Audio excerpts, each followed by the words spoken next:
News 28 मराठीमध्ये आपले स्वागत आहे। आजच्या मोठ्या बातम्यांबद्दल बोलूया। श्री क्षेत्र शिवूर येथील शंकर स्वामी महाराज पायी दिंडी सोहळा पंढरपूरकडे रवाना। वैजापूर तालुक्यातील श्री क्षेत्र शिवूर येथील शंकर स्वामी संस्थानची पायी दिंडी सोहळा आज पंढरपूरच्या दिशेने रवाना झाला। यात पंचक्रोशीतील भाविक हजारोच्या संख्येने उपस्थित होते।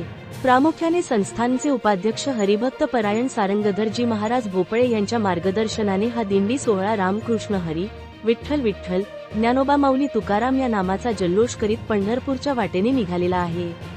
यावेळी अनिल भोसले, माजी आमदार भाऊसाहेब तात्या चिकटगावकर, जिल्हा परिषद सदस्य संजय पाटील निकम यांचे सुपुत्र आदित्य निकम, माननीय एकनाथराव जाधव, पत्रकार संजय पगारे व शंकर स्वामी संस्थानचे सर्व विश्वस्त, शिऊर गावातील ग्रामस्थ, प्रतिष्ठित व्यक्ती, प्रगत शेतकरी, महिला, तरुण वर्ग, वारकरी या सोहळ्यात मोठ्या संख्येने उपस्थित होते।